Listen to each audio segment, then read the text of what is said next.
what do you have to say on this multi-state terror module that has been exposed by the Delhi police now?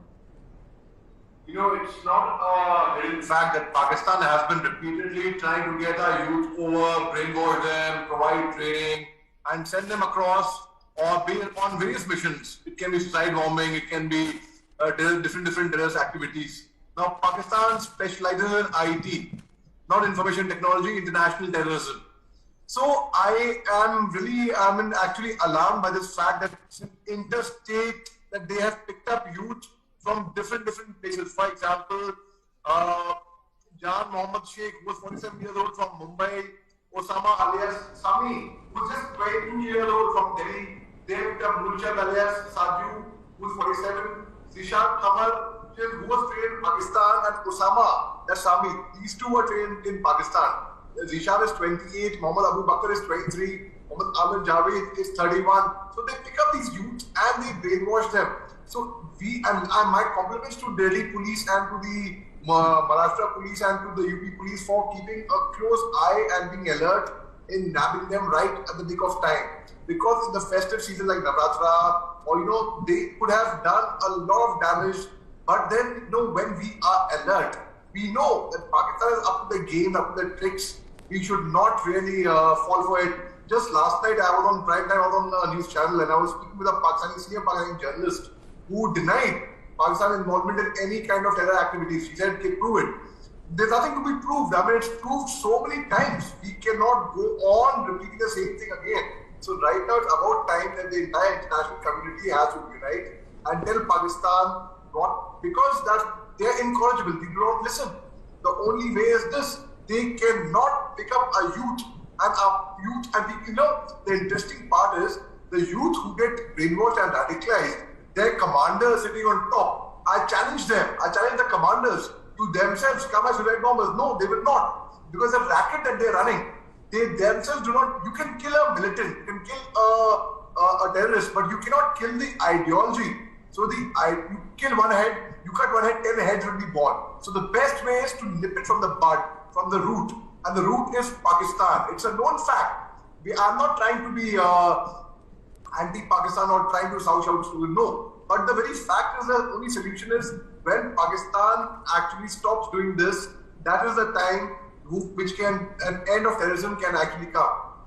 Right, now what we are also gathering is that Dawood Ibrahim's brother is behind this.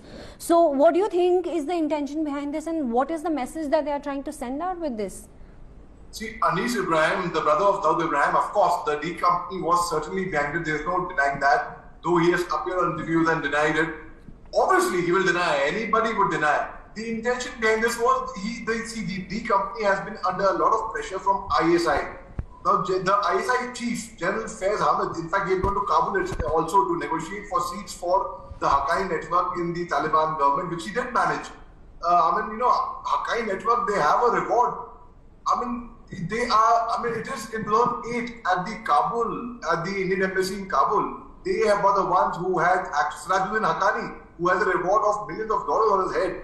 They are the ones who had masterminded the attack. They had also attacked a hotel in Kabul in 2008, for which he is in the UN list. And it's not easy to come in the UN list of terrorists. So now when ISI pressurizes the D company to launch further attacks at how they had done in the 90s in Mumbai, Dawood Ibrahim was behind it at that time. So now he is happily taking refuge in Pakistan. So I just mentioned earlier, it's actually Pakistan and it's D company, it's definitely D company. We have got evidence of that as well. So definitely this is something which has to be looked into, and the international community has to come together, not just for India, but for themselves. Because today they are gunning for India. Tomorrow they will come for the entire nation, for the entire world. So tomorrow the international community, I'm telling this to you, today they're coming for us. Tomorrow, if you do not raise your voice right now, tomorrow they will come for you. Right, now, sometime back we saw that, in Jammu and Kashmir we had the drone attacks. We had multiple threats coming in every single day. There's something being, some terror module being busted, and now this multi-state operation that has been exposed. At this time, the question arises is that how should we counter this, and how should we counter Pakistan's ill intentions at this point? You know, we have done all that we could. We are still doing our best because we talk peace. We are a peace-loving nation. But whereas Pakistan is incorrigible, they do not understand the language of peace. There's only one language that they understand. Only when we did a surgical strike on them, they were quiet for some time. We did an air strike on them, they were quiet for some time. There's only one language that they understand. I'm a soldier for peace today, but then of course, in a violent nation like Pakistan is incorrigible. There is no other way that they will actually listen. We have done peace talks, we have done diplomatic talks, we have spoken to them with the international community, we have spoken to them at the UN. On 9th March 2019, there was a big UN cry for declaring Maulana Masood Azhar a global terrorist. China, the permanent member of the P5, they put their foot down. It took us months to actually declare Maulana Masood Azhar a global terrorist, whereas on 14 February, just not even a month before that, 2019, he had done the infamous Pulwama attack, strikes over there. So definitely, there are only ways, you know, you can force someone, you can take a horse to the water, you can't make it drink. So we can talk to Pakistan, but then when they themselves realize from within, which I really have my doubts, there have been attacks on school children in Pakistan. Where else in the world do you find school children being so brutally killed? It is inhuman actually. So Pakistan only has to realize that's the only way, and I don't know how to really actually make them understand. Because a cricketer who calls himself the Prime Minister of Pakistan, Imran Khan, he is not really ruling the roost. It's the military. It is the ISI. It is the terrorists. Khalil had funded Imran Khan's elections. So Khalil has got links with Al-Qaeda. So definitely he's not interested in what's happening in the country. He's more interested in his chair, in his position of power. These people only know how to fool the public, the way they have been picking up youth, unemployed youth. So there are only two ways I see: education and employment. I think if education and employment is actually given out to these people and they're educated in the right manner, not the kind of education they receive while being trained as a suicide bomber, but the modern education which we receive, I think they could be, I'm not saying they will be, there could be probably a possibility of them coming on the right direction perhaps. Right. Now, at this point, the question also arises that since we have Taliban coming to power, we can obviously see that Pakistan has backed Taliban. There's also talks of a nexus between Taliban, Pakistan and China. Looking at the terror plot that has now been busted, how should we tackle this challenge? Because this is seeming to emerge as a very big threat for India.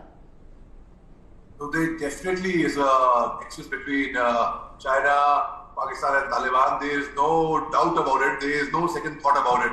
And it's been proved. I mean, on your channel itself, you were one of the first ones to break the news about Sirajuddin Haqqani holding a Pakistani I-card, Pakistani passport. It's a known fact that on 8th February 2010, Sirajuddin, this guy, brother in fact, I'm talking about him, sorry, I mentioned about Haqqani.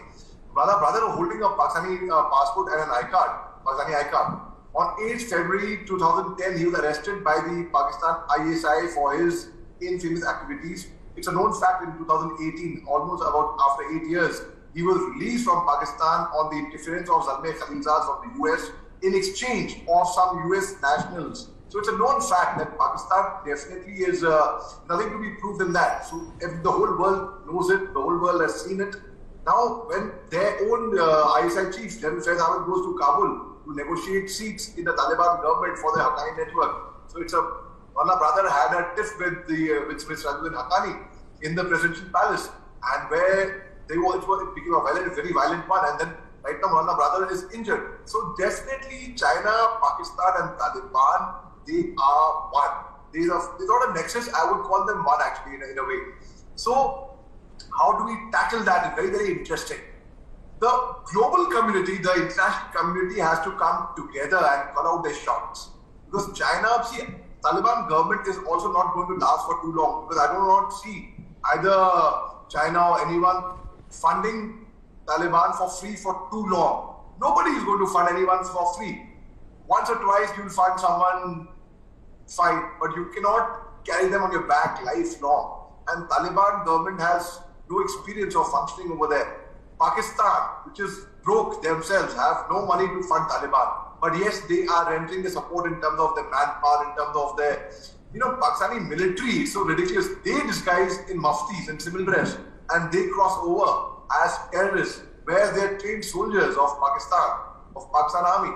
So how do we tackle that? It's the international community which has to call out the shots, nothing else. In fact, just about 2 days back, the president of USA, Joe Biden, had spoken to his counterpart in China, and he said that our conflict should not become a world conflict just because we see that who is hungry for power. China is hungry for power. So he had tried speaking peace, but I had said even at that time, but China is incorrigible. They will not really come out, nothing will come out from that conversation because China is incorrigible. Xi Jinping will continue doing what he has to do. So it is basically united we stand, divided we fall. So when the entire global community comes around and calls the shots, perhaps that's the only way I see. There's no other way.